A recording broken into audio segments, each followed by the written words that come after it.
I was an air traffic controller working in the air traffic control centre at Shannon Airport. 717. Air India 182 Shannon, D read. The last transmission I made to flight Air India 182 was Squawk Alpha 2005. I repeat, 2005. That was the last transmission made and received on frequency.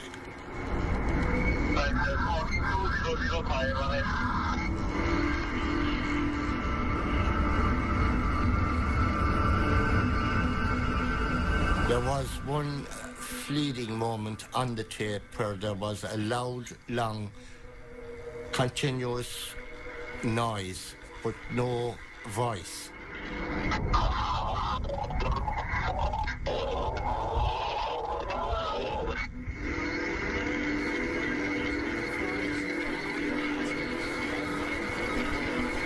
Air India 182 Shannon. I'm transmitted on 3 or 4 occasions. Air India 182 Shannon, do you read? Air India 182 Shannon. Unfortunately, I received no reply on my frequency. India 182's gone off the scope. Where'd you last have him? 269 out.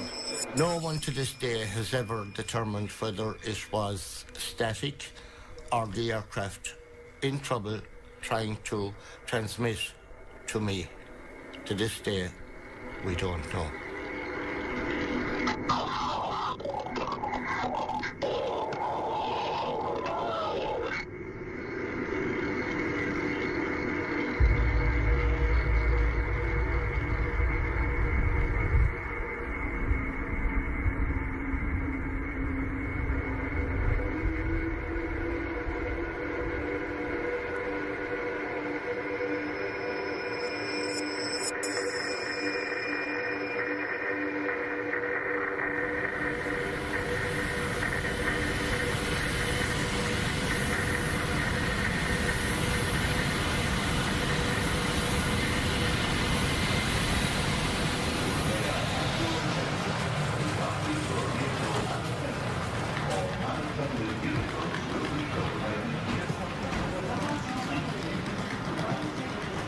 My grandmother was ill. My father wanted to go see her before she had passed. The whole world here. Oh, there's another one going over there. Look at that. He wanted to definitely see his mother. But at the time, something didn't seem right. I think that's... My father had never gone anywhere leaving us behind before, like anywhere. It's just at that time, I don't know what it was, but it didn't seem right. Something didn't seem right. You know, even his friends were saying, like, there's a lot going on in India, you know, just be careful. Hardyal Johal, he was well known at the temple. I remember him. I remember meeting him.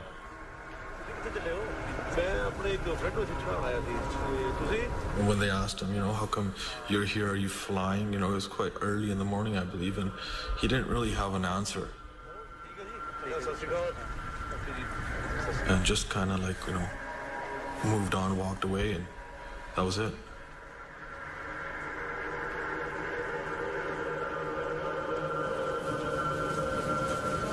The father was quite concerned. I believe he purchased an additional $400,000 life insurance. He was concerned because he knew that Hardyal Johal was a Babar Khalsa member, and it is a militant Sikh extremist organization. At that time, Babar Khalsa was announcing the fact that planes would fall from the sky, Air India planes would fall from the sky, and warn people not to travel with Air India aircraft.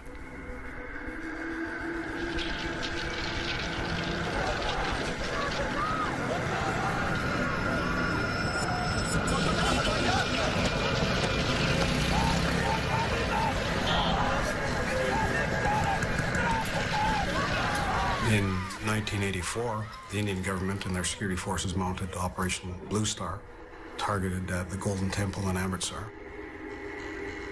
And the Indian government's actions around that particular event had an effect of galvanizing overseas Sikh communities everywhere, and particularly what we term the Sikh extremist communities. Those individuals among the Sikh communities that held to the notion of a separate state of Khalistan.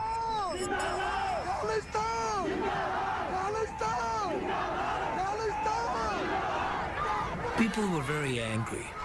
Loved ones may have been killed, temple was interfered with. So people were susceptible to the kind of preaching that went on, which was essentially for a violent response to the government of India.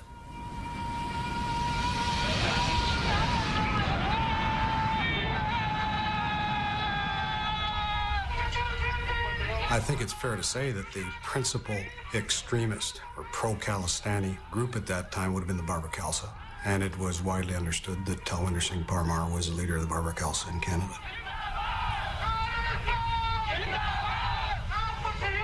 Talwinder Parmar was assigned a very high level of investigation, the highest we had at the time. So the profile would have been, in accordance with our assessment, that Talwinder Singh Parmar represented his activities represented a very serious threat to the security of Canada.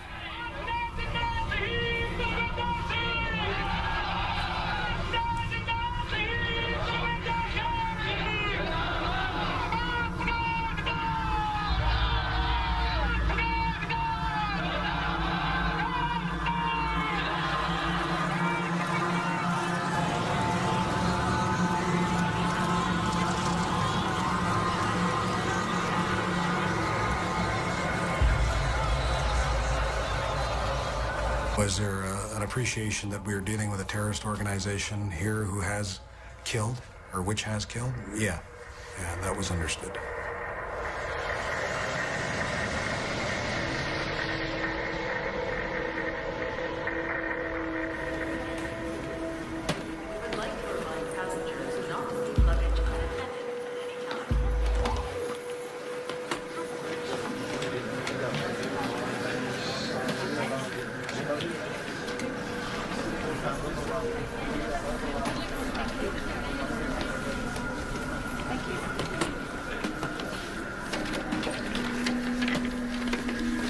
He asked me if his bags were checked through to New Delhi.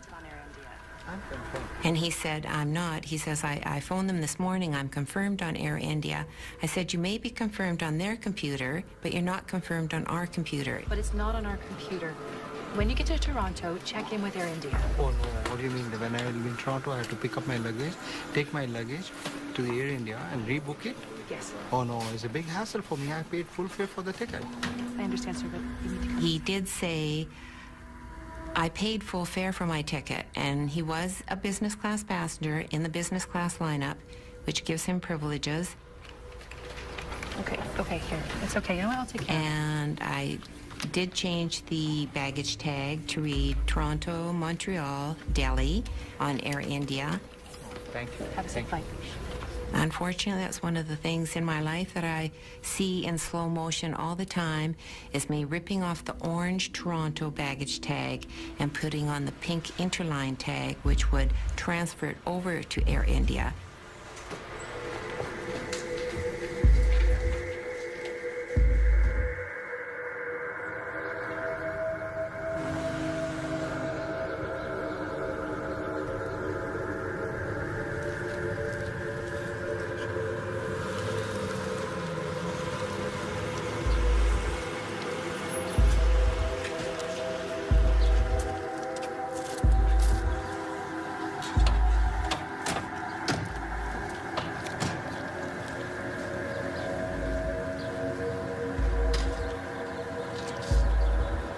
Ray is a tightly wound guy.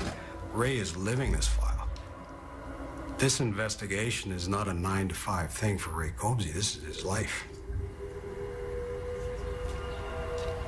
Knowing Ray was going crazy at this time because we had a finite number of resources.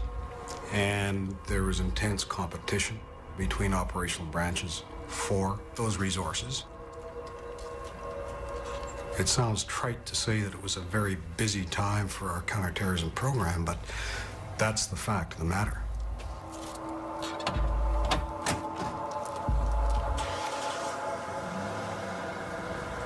Ray was deeply concerned that if he could not investigate Talwinder Singh Parmar to the depth that he needed to investigate, he was going to do something.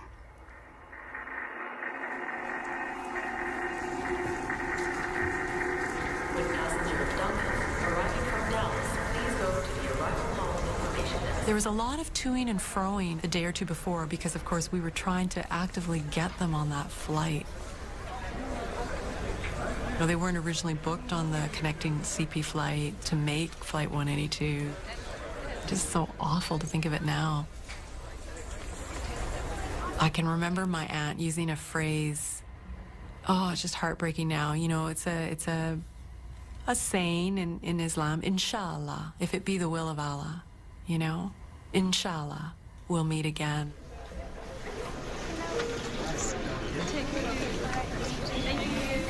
We were sisters. Zeb was always happy and adored by all of us. She was star in every way. Yes, she was. And at the same time, she will never tell anybody that she's a doctor. Unless it comes up or anything. She was the most humble person I know. And I remember my mom just not letting my aunt go. They just kept touching each other's hands through the glass. I really remember that. Smile. And feeling frustrated, feeling embarrassed, you know, and just saying, okay, bye to my aunt and uncle. And we never... It just wouldn't even occur to us that we'd never see them again, ever.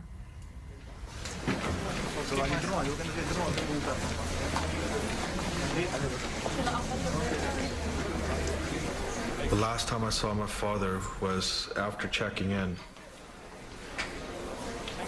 I remember this one part where you check in and then you go to the gate, and then when you're leaving from the gate,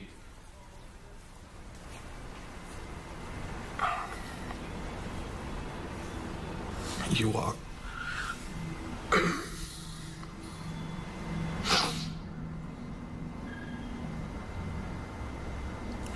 There's this part you walk and you can see everybody walking to the airplane. I just remember my dad waving.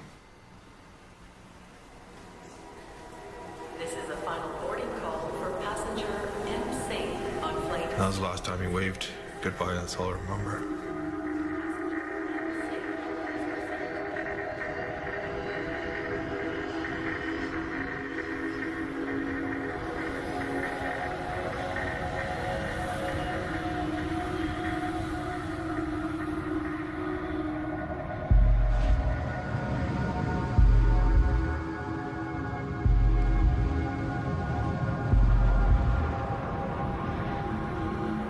When she left, I was very restless, just almost suffocating. In a flash, I saw my sister, her hands outstretched like that. And it was so real what she was wearing when she left. I just saw her there, stretched her arms.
early stages of a plan. It's the nature of the terrorist beast that the plan has not crossed the line into criminality. If you look at the activities that go into mounting a terrorist organization, apart from conspiracy, those activities are benign in the extreme. And unless the intelligence that you have, or the criminal intelligence that you have, contains a degree of specificity, that conspiracy doesn't have a hope in hell of passing muster in a criminal court. So fundamentally, you have to let these conspiracies run a long way before you make intervention.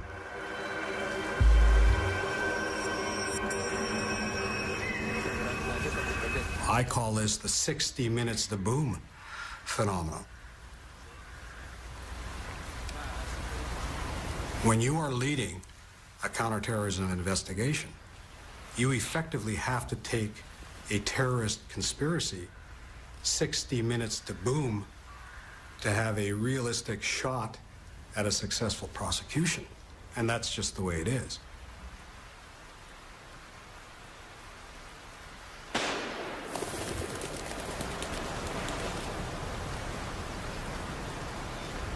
We didn't know what that bang was. We didn't know if it was a report of a rifle or a detonation. And there were some conflicting assessments around that by the people that heard it. Was the bang in the bush in Duncan? Was that our 60 minutes to boom and we missed that opportunity?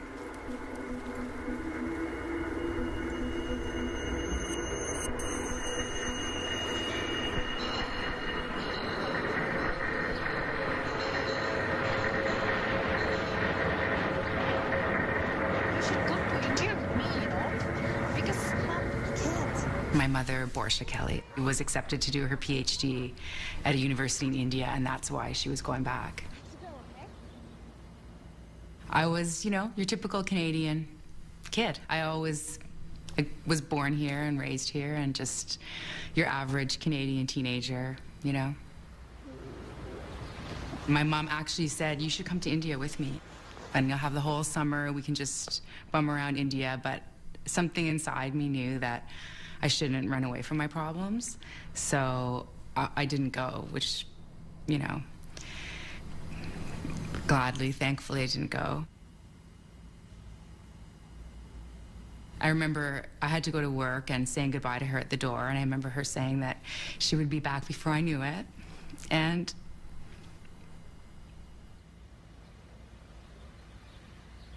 she used to say to me and my sister, I'm in the prime of my life. She used to say that at 48, this is the prime of my life.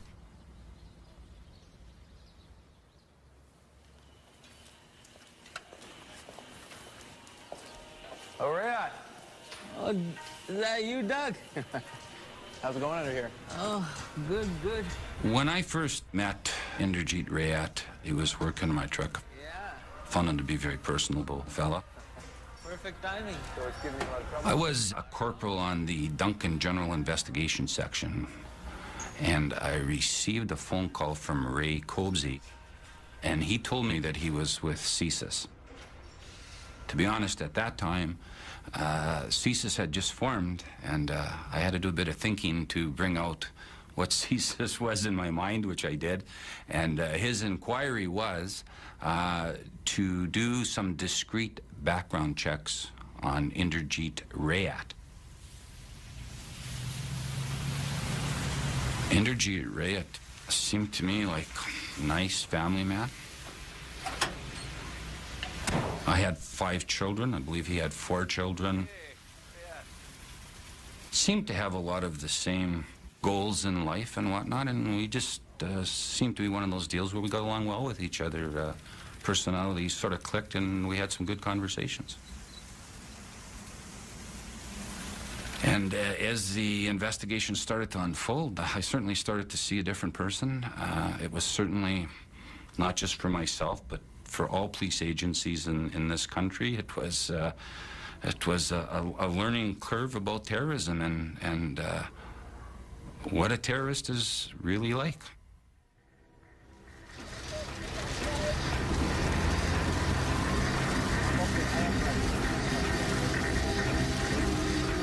We started towards Toronto. It was raining like anything, storm coming. We were fighting quite a bit. And that didn't make a sense why we were fighting.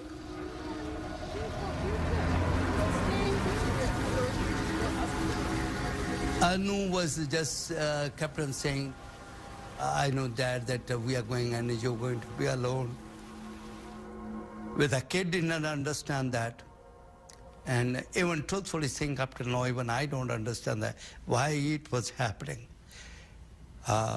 Maybe God wants us to be angry enough that we started hating each other. If something happens, we don't love. I don't know.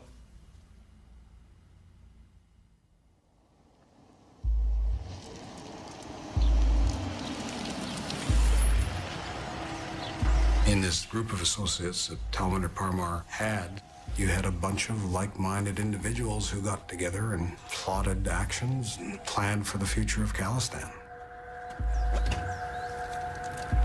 You're talking about Hardial Johal, Surjan Singh Gill, Inderjit Rayat, Rapudaman Malik, all of the names that have surfaced in the context of the Air India conspiracy. When we talk about his close circle of contacts, that's who we're talking about. Rapudaman Malik, to the extent that there was a money guy associated with BK, Rapudaman Malik was that guy. To bring life to the Babur Khalsa and to support terrorist activities of the Babur Khalsa, Malik was a good candidate to go into that role.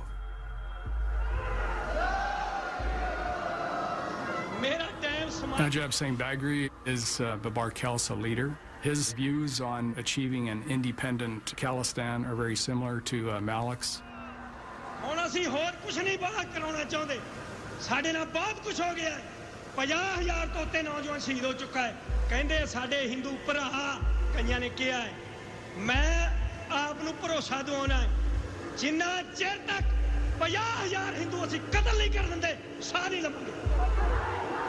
These are very bellicose individuals. There was not a day that went by when Sikh extremists were not going to kill somebody or blow something up.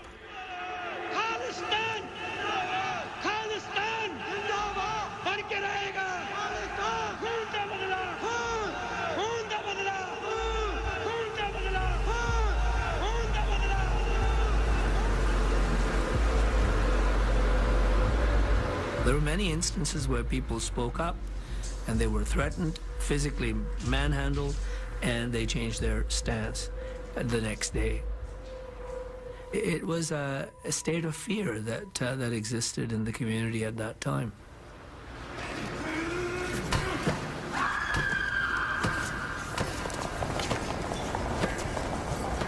People have phoned me and said they're going to liquidate me. That's the political jargon. They will reform me. That's what they've been saying literally in Punjabi, which means they will kill me. I felt, and others felt, that the government of the day, the political establishment of the day, and even the law enforcement establishment, not the people on the beat, on the ground, but the actual established leadership, did not feel that there was a problem. That, you know, here were some brown guys, some with turbans, others without turbans, killing each other or hurting each other or making fiery speeches about something that was 15,000 miles away. It didn't affect anybody else in the society. It doesn't matter.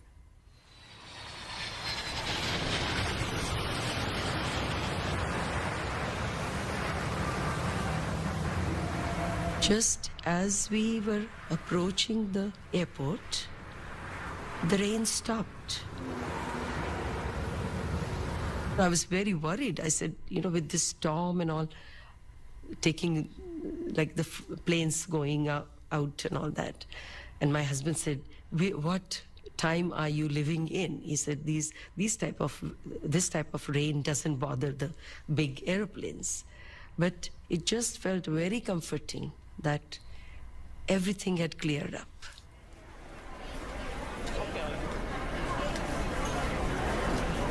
It was a beautiful day. It was not an extremely busy day, which sometimes you can get busy periods in the international flights. This was a nice day. Okay, you're gonna go this way. And your gate's just that way. School was out, and these were all Canadian children that were going home to meet with the grandparents or go home for their summer holiday. A lot of young people. It was entirely their decision because they thought they were old enough to travel on their own and connect with the family entirely on their own. My oldest son, Devin, had written on his calendar, return to homeland, you know, a little thing on the 23rd of June. Yeah.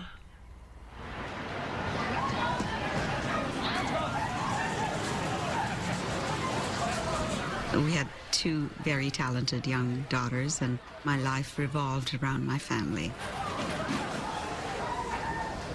It was our hope that, you know, they would grow up to be really productive, good Canadians.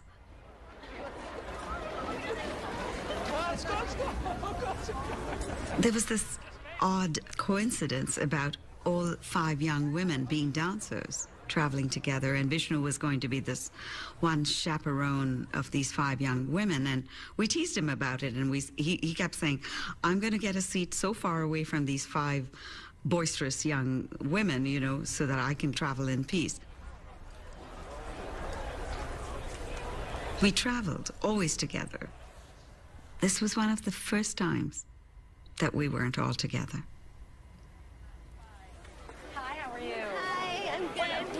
Suit you have. What a great color. There was one young girl that came up. She was dressed in blue. She was, I think, probably 22 years old. And she said, it's my first trip over there, and I really wanted to look so nice. So we assured her that she looked so beautiful, and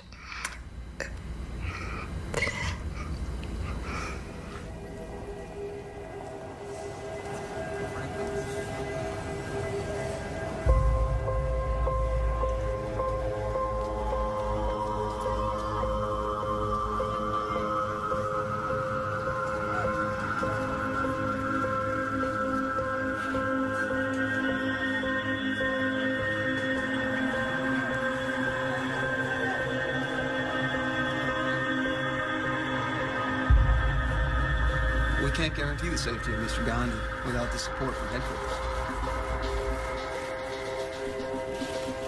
Well, with all due respect, sir, we have an emergent situation taking place here in the field. So the note कर लो ये लोग ऐसे क्यों आ गए phone पे बात मत करो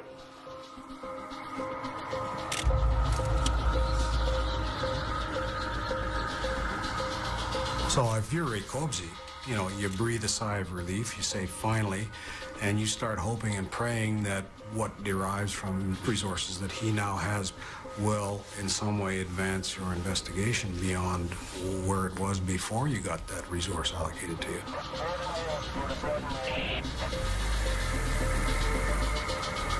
The more sources that you have working against the target, the greater the prospect that you're going to find that critical nugget, that very valuable singular piece of intelligence, actionable intelligence, if you will.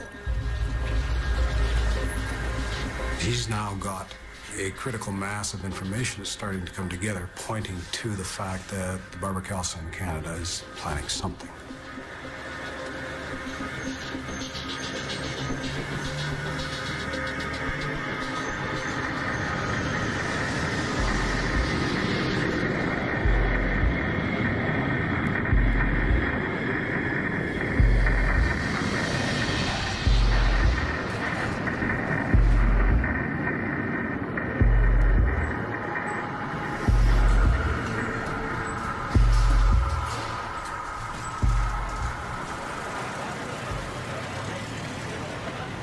I Liked everything about him. He looked very, very handsome in uniform, tall, very handsome Sikh gentleman, and very fit to look at, very intelligent. He was very ambitious. His friends always thought that one day he will be the managing director of Air India with his qualifications, his background, and his intelligence. There is no one like him.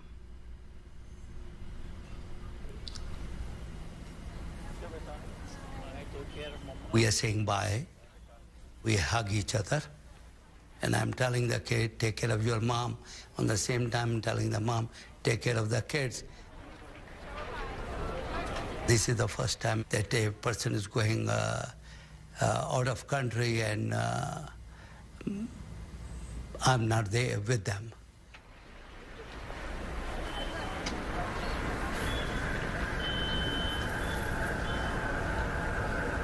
And I turn around and see from the other side there was another line standing for British Airways.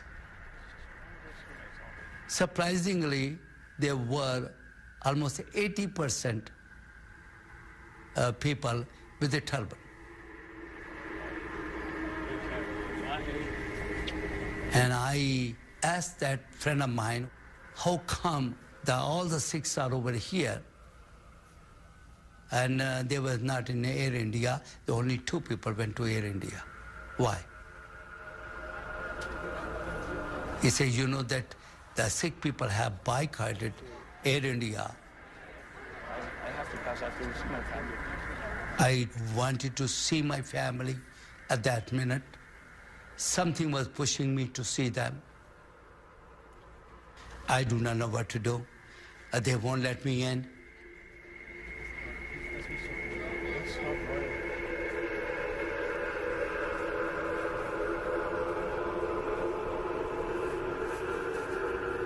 And I dread that moment.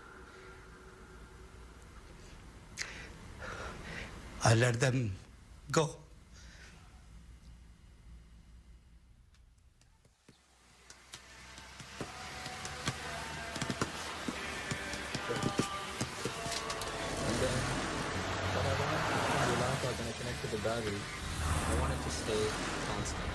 One of the things that does stand out in my mind about this investigation is the piece of evidence where Mr. Rayat went to the store. He had the battery, the relay, and I believe it was a light of some type, and the time clock. When it went off at the set time, it blinked. And his goal was to have a solid beacon instead of the blinking beacon. So I just picture in my mind this fellow walking in the store that's, as evidence suggests, building a bomb, walking into the store with this contraption and asking these questions and help to do this. Ready? Perfect. Certainly, that's one of the things I really recall, and it's just unusual for somebody doing that caliber of crime to do that. So you want a few sticks? Yes, please. Yeah. Canadian police agencies, we were in our infancy as far as terrorism investigations. Police officers at the time, I mean, yes, Canada has a great Canadian mosaic today.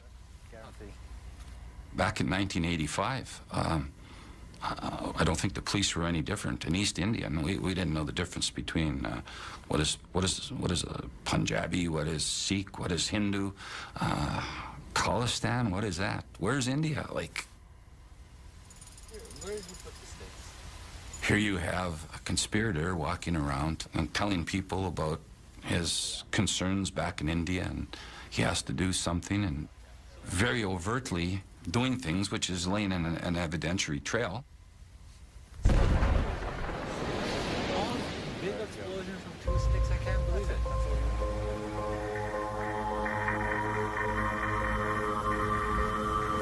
At that time, the assets and interests of the government of India occupied the highest threat level that we had.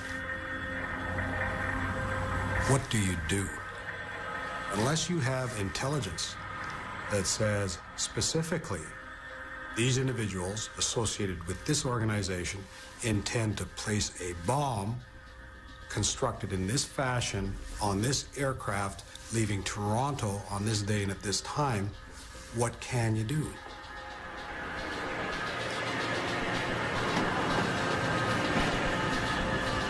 It was really, really hectic in there. And there was a lot of pressure on those people. Get things moving, get it moving. We've got to get that plane in the air. Load the luggage on and on your way.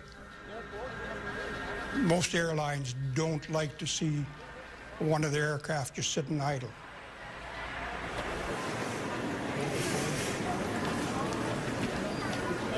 Sanjay is the older one, and he was very gentle. His teachers describe him as a holy man.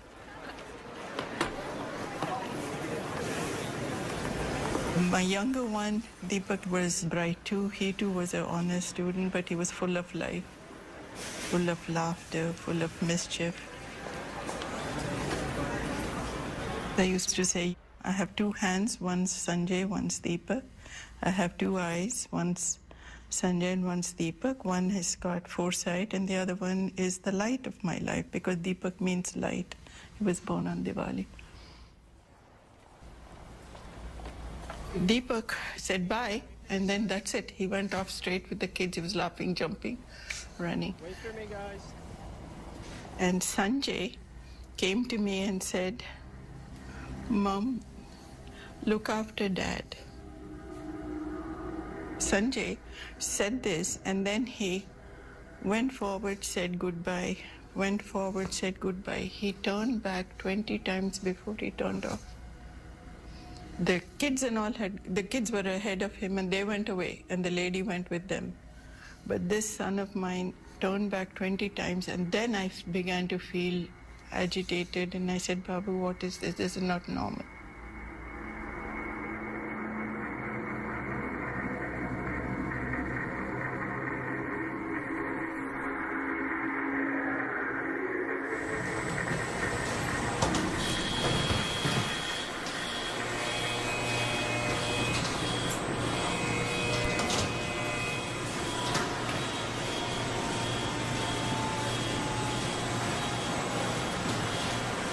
What happened? I just stopped. I don't know.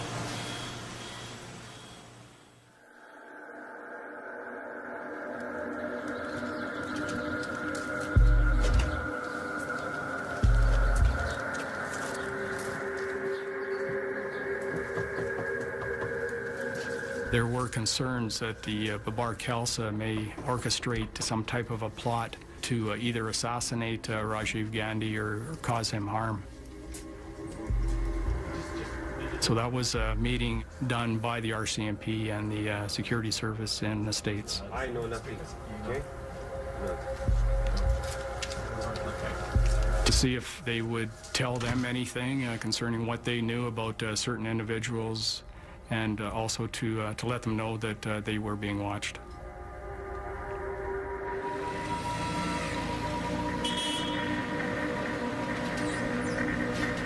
The machine was broken down on that day, so the bags could not pass through the scanner. Everybody come here. Everybody. The security guy came downstairs and explained to the security people what they should do, and gave them a hand wand to check the suitcases. The security manager, he lit a match, and he passed the wand on top, and then it came beep. That's the noise you look for. Okay? Now take this and use this one. That was only the first time I've seen in 25 years that they used the wand downstairs to scan bags.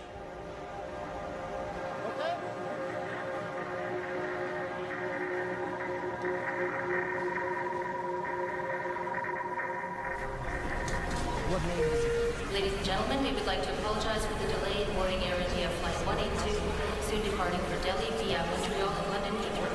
We thank you for your patience and we will keep you updated.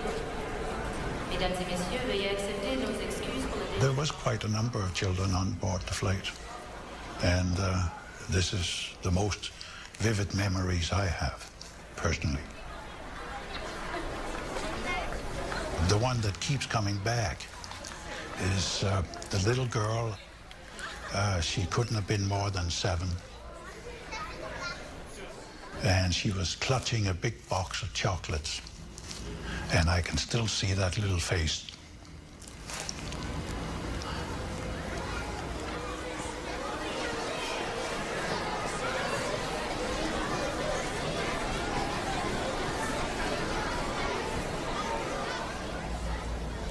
I was joking with her all the way to the gate that you better give me that box of chocolate because they're going to be melted before we get there. Oh no, sir. Oh no, I'll keep them.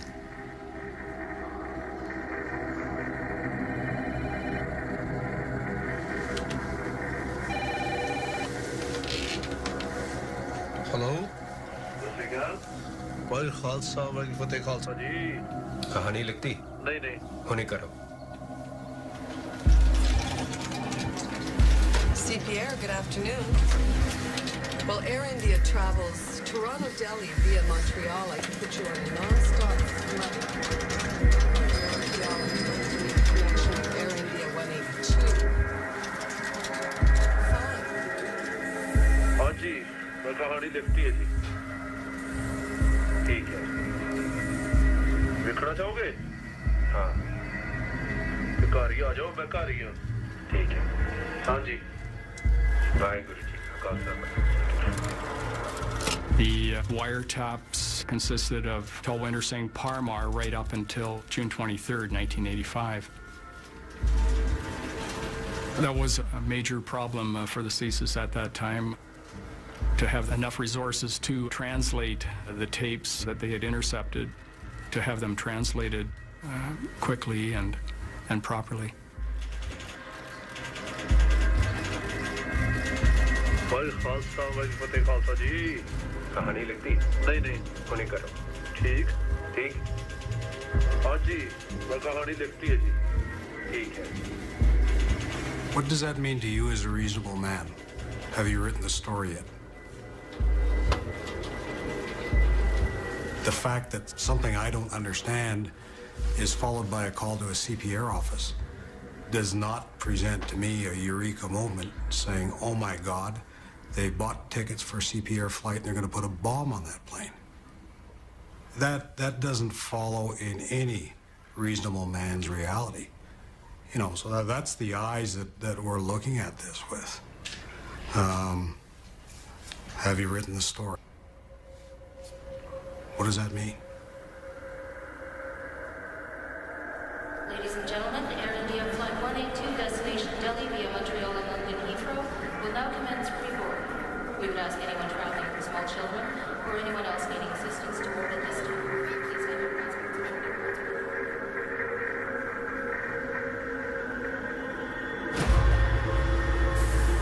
When the bag came down, the guy went with the scanner. So it came beep, beep in the center. And then he turned around to the girl who was in charge, security girl. So she said, that's okay, she says. He looked at me and he did this, so I did this also, you know. So I lifted that bag, I put it on a cart. I strongly feel they should have checked that one bag.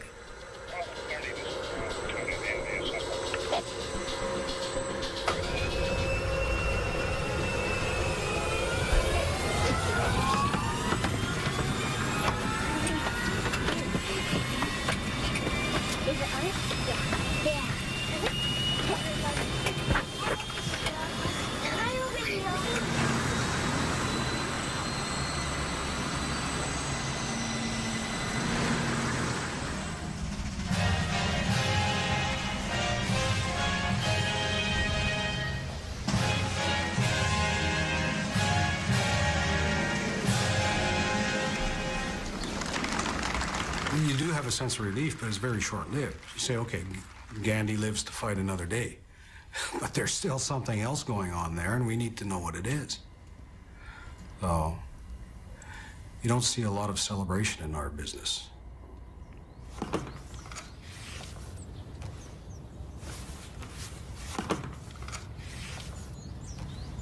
You go back to square one and you say, well, it wasn't that.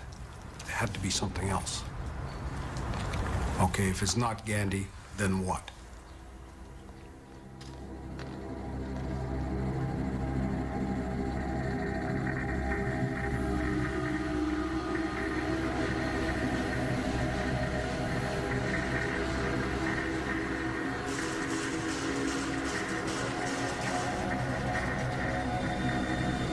Good evening, ladies and gentlemen.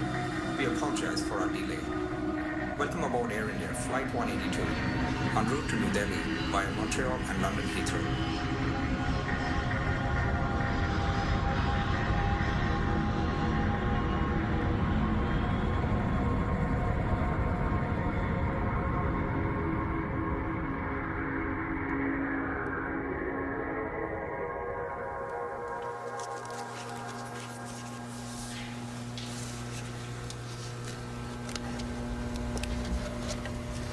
I've seen what bombs do to bodies. I've seen what falling from great heights will do to a human body. I've seen what burning flesh looks like and smells like. This is not an ethereal concept. People die, and nobody should ever lose sight of the fact that if you make mistakes, there can be tragic consequences. You need to remember that all the time because it galvanizes you. It makes you personalize your investigations, and it makes you do everything that you possibly can to make sure that people don't die.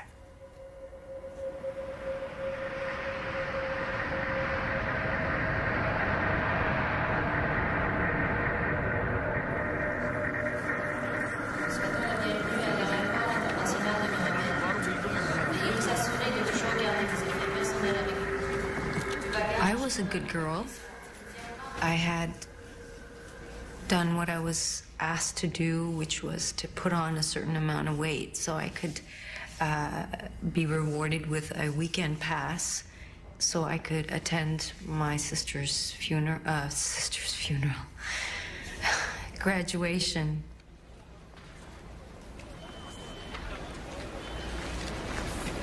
You know, we were just having some parting words and some joking around. Oh, it was a big hug, definitely. Yeah. And, you know, you sort of, and after sight, you think, oh, you know, why didn't I say I love you, or I didn't, you know.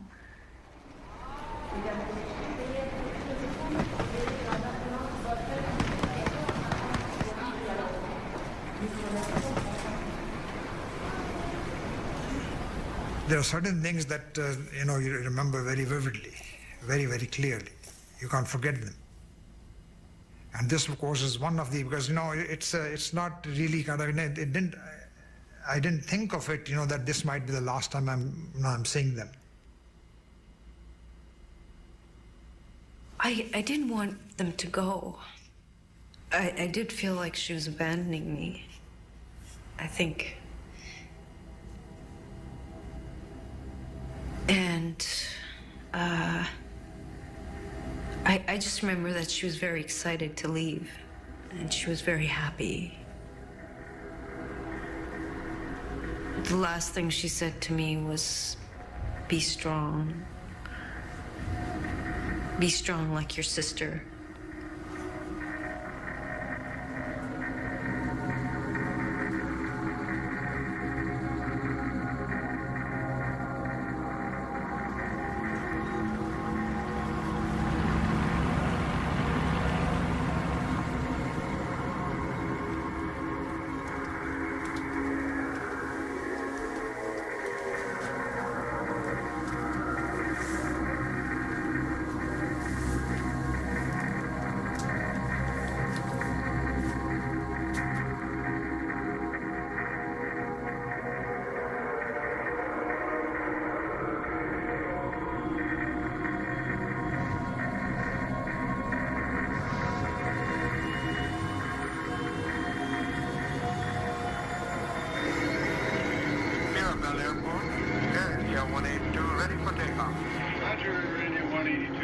takeoff. Contact departure 12465.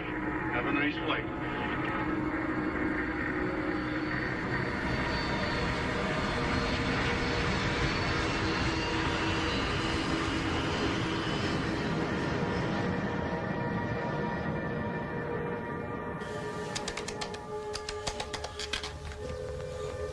Hello? Hello? भाई खालसा भाई फतेह जी चिट्ठी भेज दी हाँ जी हाँ जी चिट्ठी तो मैं कल दी चंगा जी सत श्री अकाल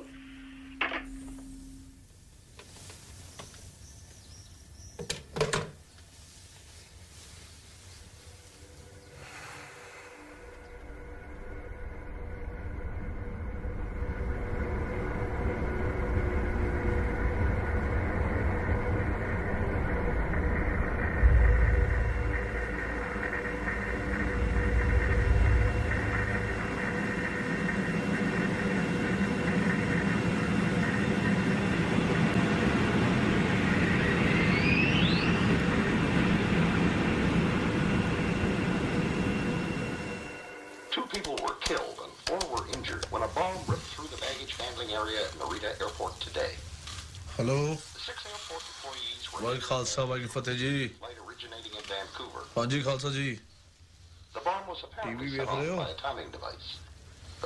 जी हर पासे वही खबर ने हाँ जी हाँ जी कितने नरीटा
Air India 182 Shannon.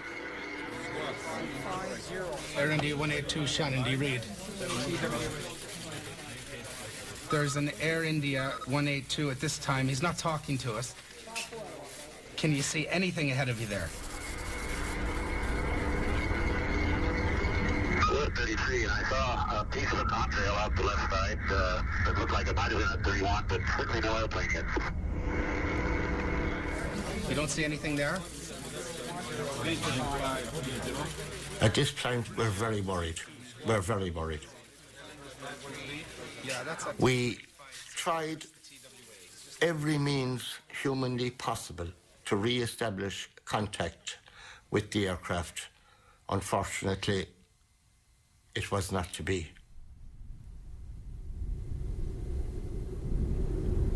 Air India Flight 182 is now missing.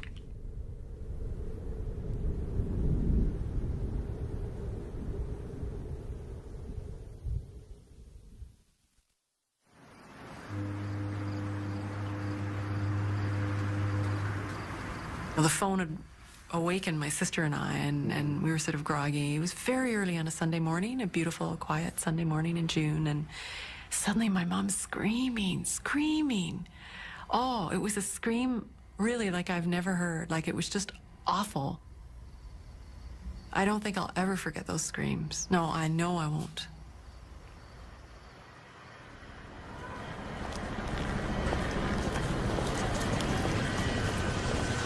We're still very much hoping that someone's still alive and that we're going to see someone who, even if they're not waving, looks like they're alive and possibly able to be rescued. And we're still desperately hoping that someone's going to have got out of this, because sometimes people do. That's a pretty slim hope, but that is the big hope.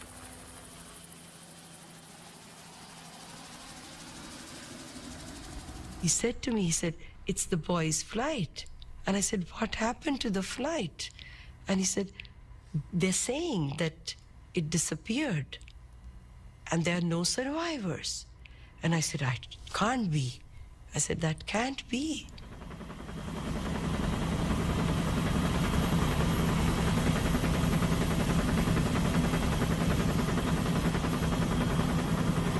It was a bit of an adventure, to be honest. It was, you know, we had, certainly I had this mental image of this small aircraft floating on the sea and people standing on the fuselage sort of thing, and we would roll up and pluck them all from the sea into safety.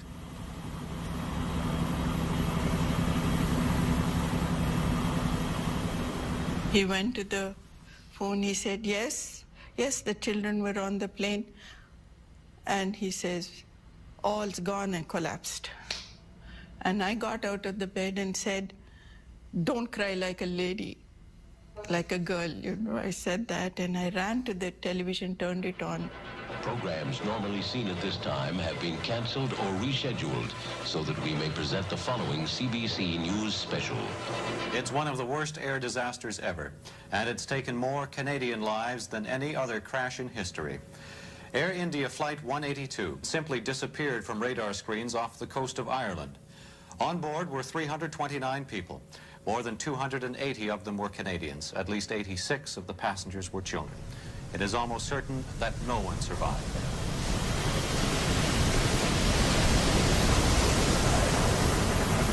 You're in the near Atlantic in a 10-ton helicopter that's creating an awful lot of rotor wash, is extremely noisy, smelly, and vibrates a lot, and yet you get this incredible feeling of it's quite calm and peaceful and eerie, that there are an awful lot of people who've just died here. And it's something that I've never felt before and something that I've never felt since. And I think that was just like us realising that this was going to be a recovery as opposed to a rescue operation.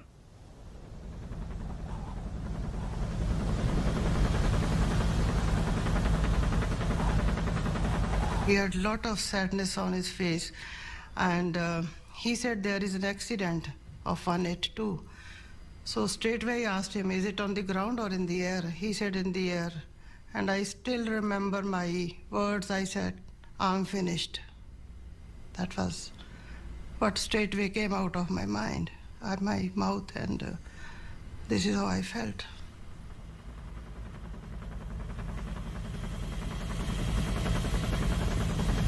And at that stage, they told us that the wreckage extended for between 5 and 10 nautical miles in any direction from our position.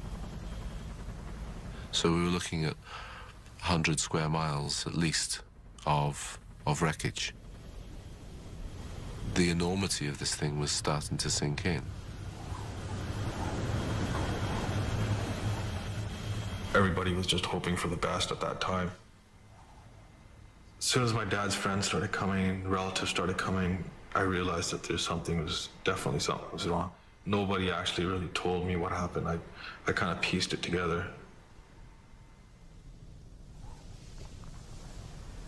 As far as you could see was wreckage. You could smell the aviation fuel. And for a brief time, the smell of recent death was even stronger than the smell of the aviation fuel.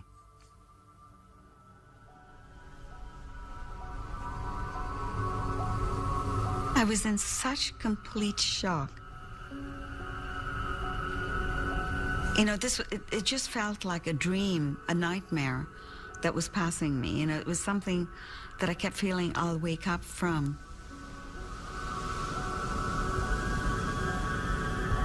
And it wasn't until the first body came in where the impact hit. It was extensively injured. It was the body of a woman, and she was really badly injured. There was an immediate impact on some of the men in the boat. And some of them were crying and some being sick.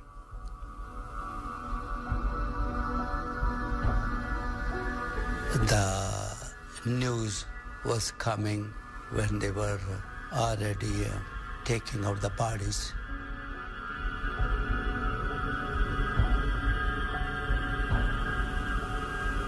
I just made a statement. I say, don't worry about that. The plane fell there. I know they know swimming, so no big deal of that. And they will swim.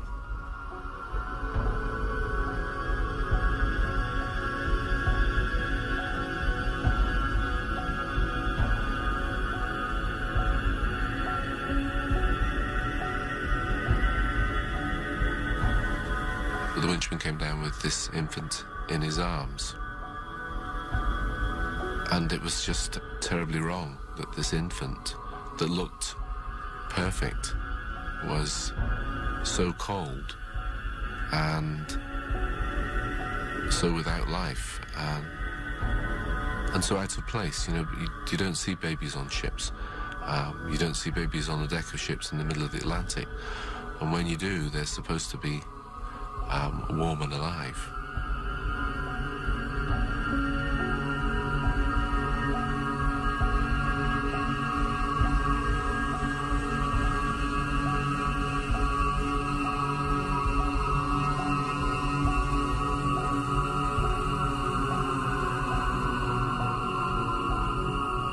And he said, Ishe, there's been a crash.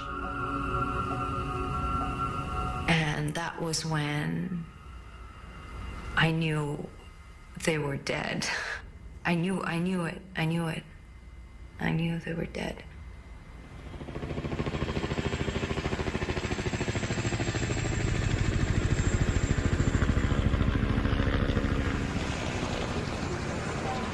We weren't trying to recover wreckage as such, but there was this container, and I was just amazed to find that there were sweets and a chocolate bar in there with little tooth marks in it. And it's just so demoralising, really. It just wipes you out. You think, you know, there's just no hope. No hope for anybody. We've got this, and yet there's nobody going to be alive, and it's just so tragic.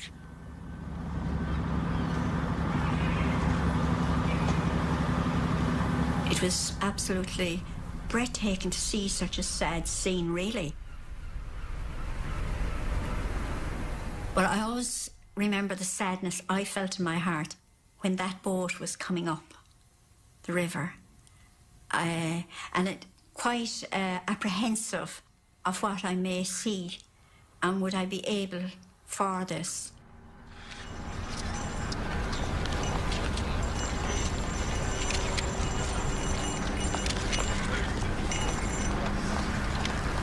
We laid them on the stretchers, and I called teams, and the nurse and the Garda and the Navy carried each stretcher.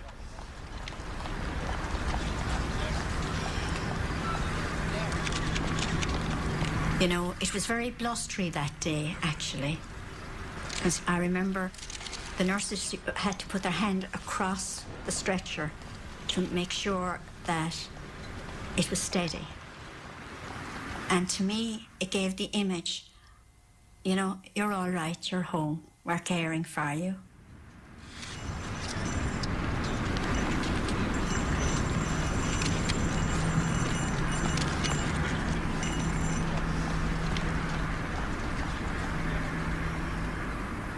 It'd been a hard day's work. A tough job, it had to be done, but you'd done it. But the impact of it all, the enormity of it, was that night when I saw the news in Dublin. I wept. I went to my cabin and wept. The Canadian authorities who are investigating the Air India plane crash have been faced today with one central question. Was there a link between that and the bomb which exploded at Narita Airport in Japan at around the same time yesterday morning? There is still They can only answer that. speculation. They'll be on their way. The flight recorder hasn't been found. The bodies which have been recovered so far have Suddenly been it injured. disappeared but from they've air shown traffic no control radar screens. It is now suspected, though not confirmed, that a bomb blew the plane apart.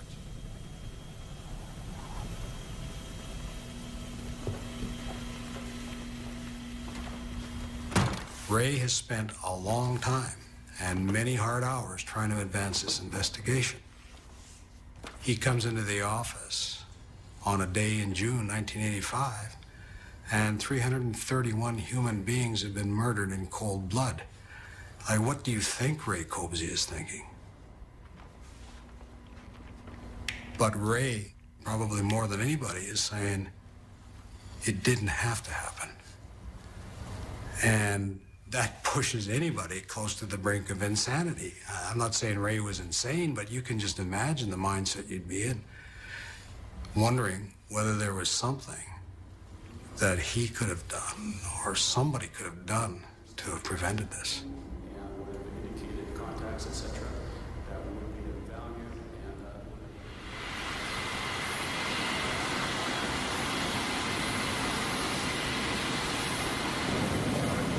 There were a lot of people that had met the same fate as my wife. You know, they were the same relatives there. And there they were looking at me and they were saying, the Sikhs did it. And I was one of the person that was wearing a turban. And it was quite a trying moment there. And people saying, you guys did it, you guys did it. And I had to tell them that I lost my wife too. We were the first ones to arrive, and there were no Canadians. And when we went to the Indian consulate people, they said, what citizens you are? We said, we are Canadian citizens. They said, you have to wait for the Canadian people to help you out. And when we went to Ireland, there was no Canadian representative. Nothing at all? No. And I think that was the beginning of my rage, really. Started in the days after the bombing. I remember then Prime Minister Brian Mulroney sending his condolences to the Indian government, which was such an outrage to me because, you know, my mother was a Canadian citizen. I'm a Canadian born in this country, and yet his condolences are going to India. It's like we were never Canadians in the first place. You know, that this was not something that happened to people that lived in our country.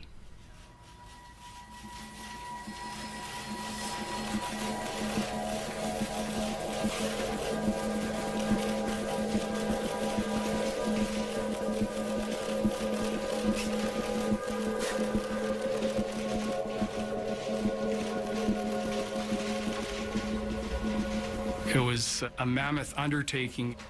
During the initial stay with the task force in 1985, I wasn't aware that CSIS had information or intelligence concerning the Barkhouse's involvement in the bombings. It was primarily the bomb that went off in Narita, Japan, that provided most of the forensic evidence for the task force to pursue. There were hundreds of police officers working on the case. As a result of the evidence that they uncovered, the RCMP task force in Vancouver were able to determine that the bomb maker was from the Vancouver Island area.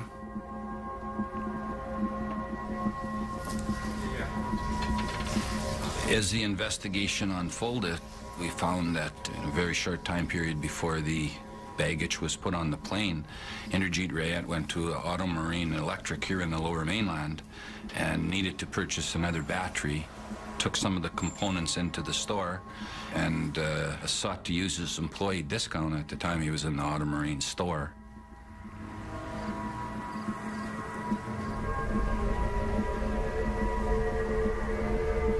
When we determined that he purchased a Sanyo tuner, I think that's when it really hit me.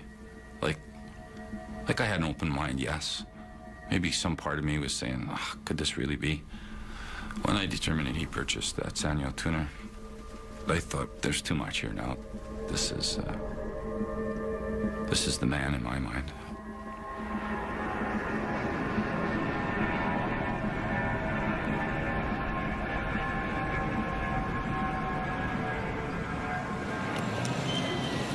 They took us right to the hospital in Cork where all the bodies were being brought in.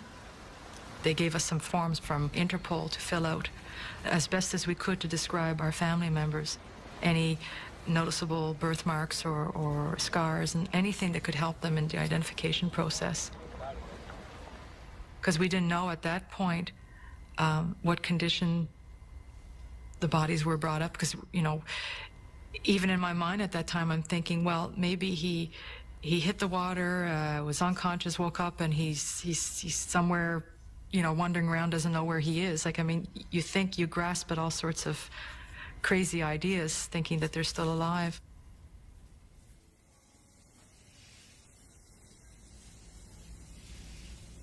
We were taken to a hospital where they were doing the autopsies and where they were collecting the bodies, and we were all gathered into a room.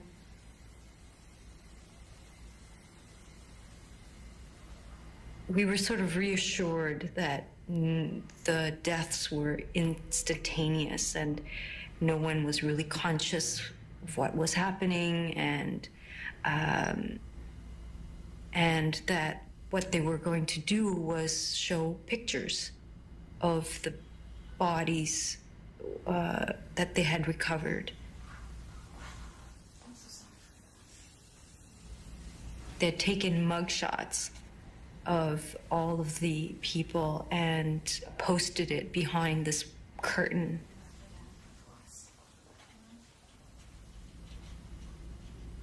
I was able to identify my sister.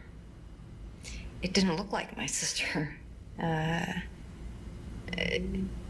face was flattened and her nose was gone.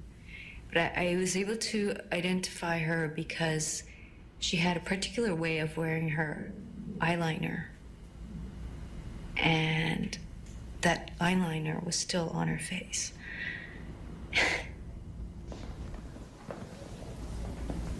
There was no external damage. There was nothing kind of, to show from outside, that there was anything violent that had happened to them. It was kind of, as if they're just asleep or something.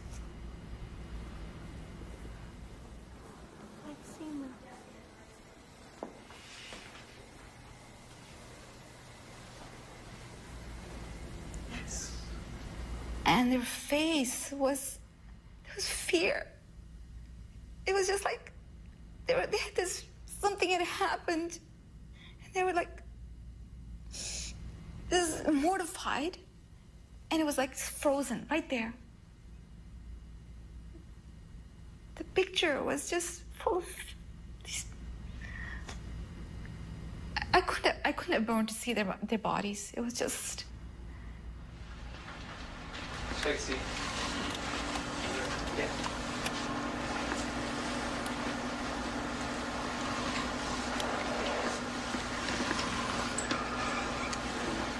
I wish to ensure that you understand that we do not want to threaten you. We don't want to harm you. We're not going to retaliate against you or your family or anybody else. Okay? Like you related to me before that in India, when they take you in for the police station, they beat you up and stuff like that. Well, I want you to understand that we don't do that. I know that. Okay, you shouldn't. I don't want you to feel threatened in any way. I'm not threatened, I'm just like, I'm really shocked. When you say you're under arrest, like, I'm just really shocked, like, shit. Like, I was mystified that this man that I thought was a certain type of person was now this type of person. And going through the interrogation, he still remained, this would be hard to explain, he still remained a very nice, cordial, believe it or not, likable person. But at the same time, admitting to you that he did get dynamite, that he did purchase the Sanyo tuner, and I don't believe for a second that you're such an awful person, okay? I know you did some bad stuff, and I want you to be honest with me, okay? Now, I know when you're lying to me. You and Mr. Palmer went into the woods. Why don't you tell me what you did when you went into the woods, sir? We just went on a walk, okay? Okay, but there was a loud noise. What was that? Well, what loud noise? What are you Well, that's what I talking just about? asked you. I didn't want you to repeat the question. I asked you what? What made the loud noise? What? How can I do it? How do I know? Okay, that's what I'm asking you. What was the loud noise? What? I know nothing, you know. I don't know. I don't know.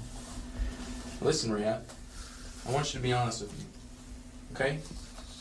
I want you to think about a lot of things, and I want you to be As honest. nice as they are, as nice as they seem, there's a total lack of emotion when it comes to what's being investigated.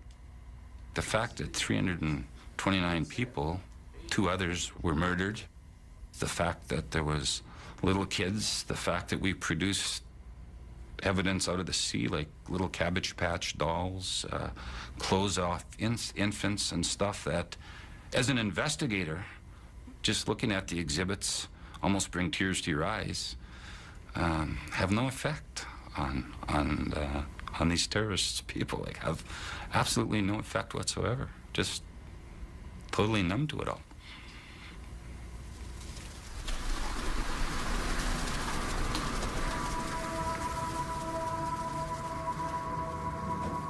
We found out that they loved flowers, the Indian people. I sent word out to the people of Cork, had they flowers. And even little school children came into the front of the hospital with little bouquets of flowers for the children that were victims in that crash.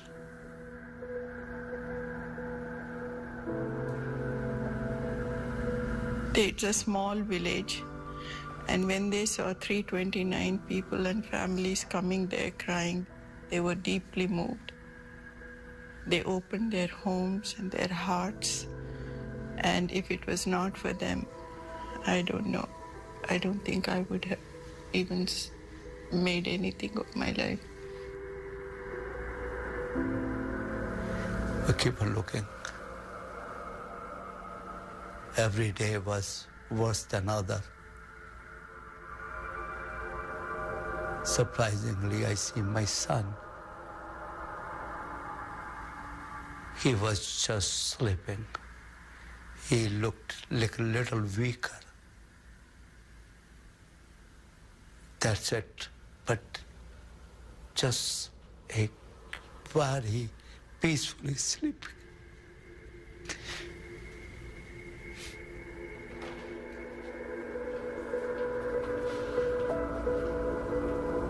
Then my husband said, "You're a doctor, you go." I said, "No, you have to come with me."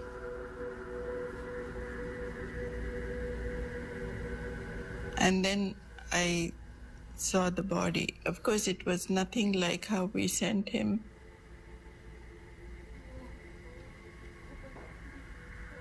I clung to this body. I started looking at every birthmark he had and was hysterically showing the guard. And he said, "Relax, ma'am, this kid will be given to you." So we found Sanjay, but I never found Deepak. And I went looking for every bone that they had there. I haven't found him. And for a long time, I used to think, maybe he's saved. Maybe he'll come one day to Canada and I'll find him. But the scientist in me didn't believe such stupidity.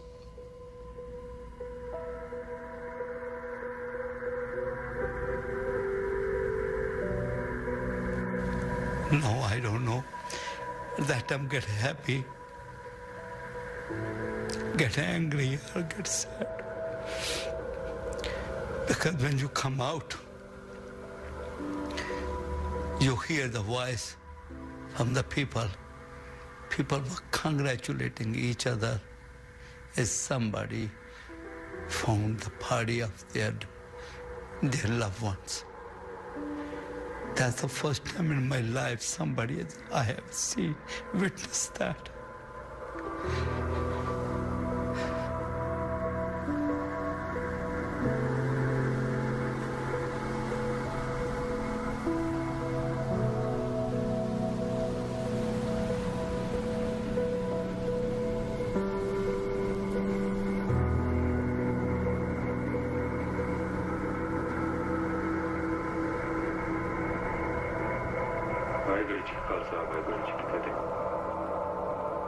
हाँ जी मैं कहानी लिखती है जी ठीक है फिर देखना चाहोगे हाँ ठीक है मैं घरे तुझे घरे आके आ जाइए ठीक है वाहिगुरु जी का खालसा वाहिगुरु जी की फतेह.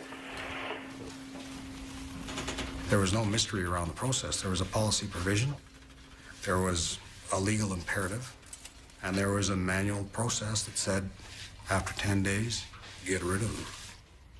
So when the RCMP came in after the fact and said, you know, we want access to your intercept material, in most cases, all we could show them was our intelligence report that, to the best of our ability, faithfully reflected what was on that tape, now erased. Somebody ought to have had that eureka moment and said, we have to stop doing this. It was a mistake, and it was a mistake that shouldn't have been made. And we have acknowledged that. It shouldn't have happened.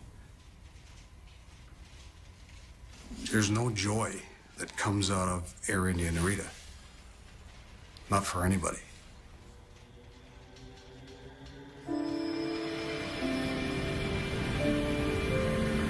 So the next day was, of course, July 1st.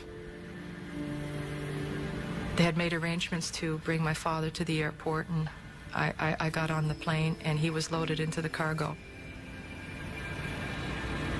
I remember watching him being loaded into the cargo, and I got on the plane, and they're celebrating July 1st, and everybody's happy, and they were having, I remember the menu was lamb with mint jelly. That's what they were having, and I'm thinking, all these happy people, and here I am, this is the first airplane trip I've ever taken with my father, and I'm up here, and he's in the cargo.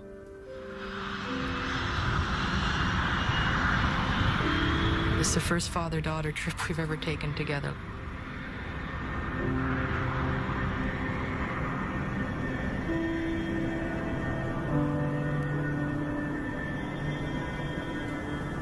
If I lose my husband, am I still a wife? If I lose my children, am I still a mother? Who am I?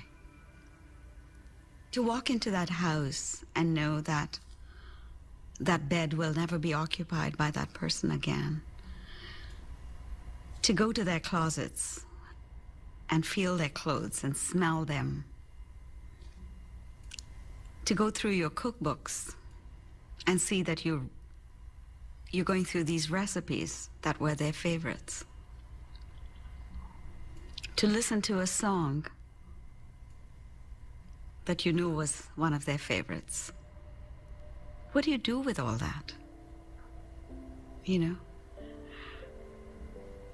It's so full and so empty at the same time.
Maybe they had a nice family, a nice wife to go home to.